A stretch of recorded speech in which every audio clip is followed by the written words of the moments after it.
శ్రీకృష్ణ పరమాత్మనే నమః. నిన్న మనం భీష్ముడు యుద్ధానికి వచ్చిన రాజులందరినీ కూడా ఓడించి అంబిక అంబాలికలను హస్తినాపురానికి తీసుకురావడం వరకు తెలుసుకున్నాం. తీసుకువచ్చి వివాహానికి కూర్చోబెడుతున్నాడు. అప్పుడు అంబ భీష్ముడి దగ్గరికి వెళ్ళి అంది, మహానుభావ, నీకు తెలియని ధర్మం లేదు. నీకు ఒక మాట చెబుతాను.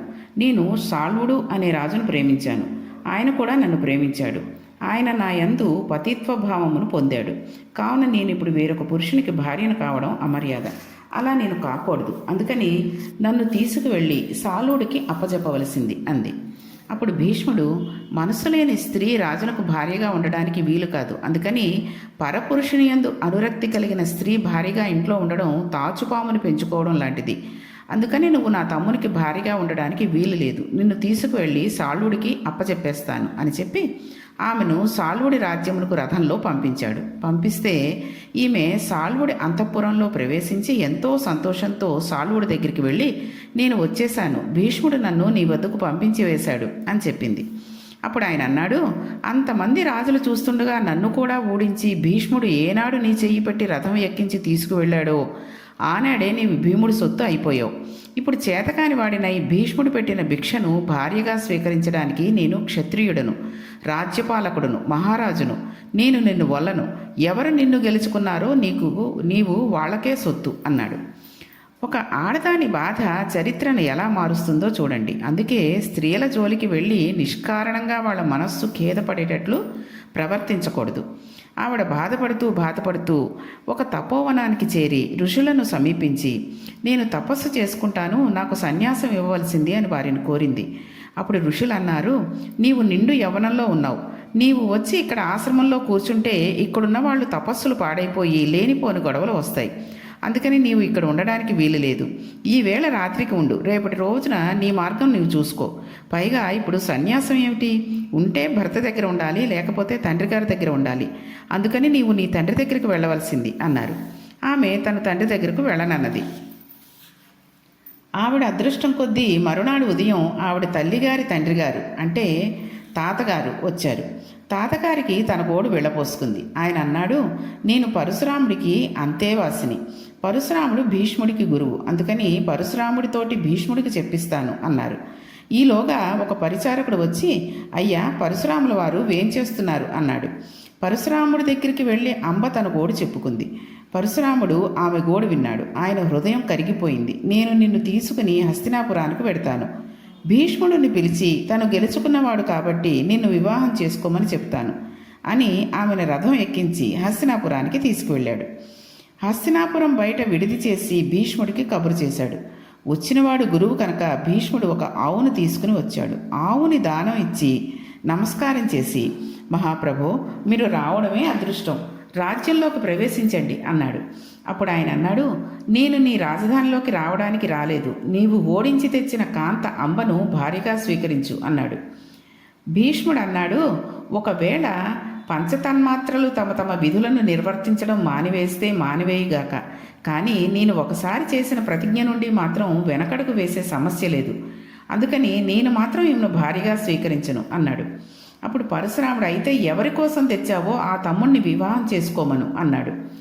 విచిత్ర వీరుణ్ణి అడిగాడు భీష్ముడు. ఆయన అన్నాడు, వేరొకరి యందు మనసు పెట్టుకున్నానని వెళ్ళిపోయింది. తిరిగి వస్తే నేను ఎలా పెళ్లి చేసుకుంటాను?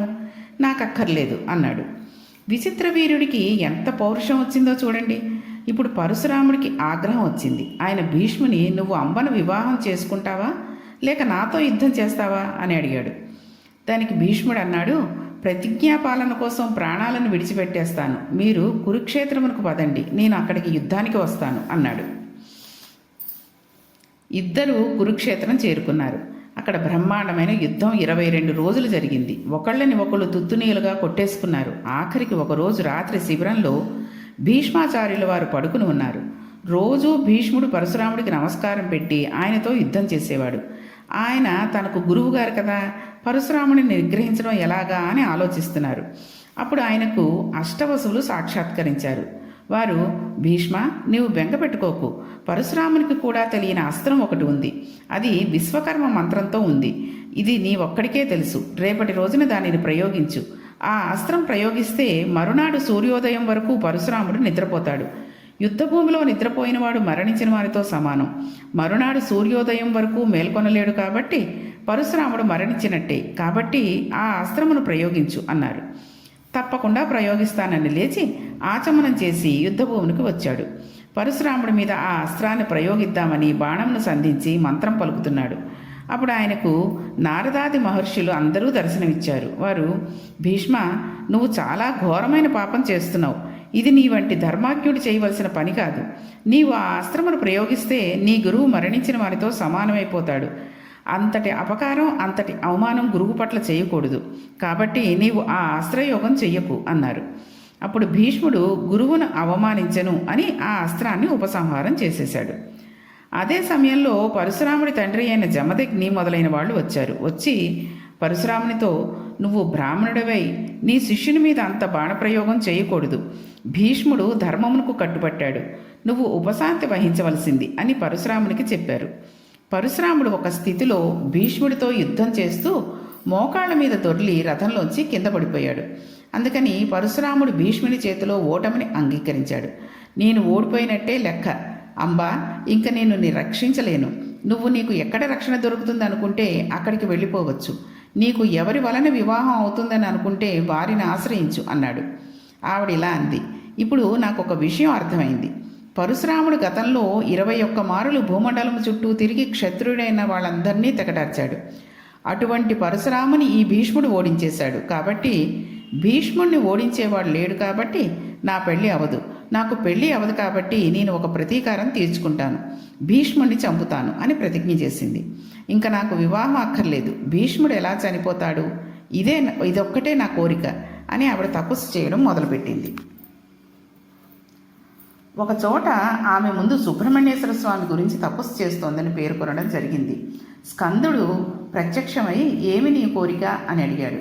అప్పుడు ఆమె భీష్ముడిని నిగ్రహించాలి అని చెప్పింది. ఆయన అన్నారు, అది నేను చెప్పలేను. భీష్ముడికి వరం ఉంది. చేతిలో ధనస్సు ఉండగా ఆయనను ఎవరూ చంపలేరు. పైగా ఆయన మహాధర్మజ్ఞుడు.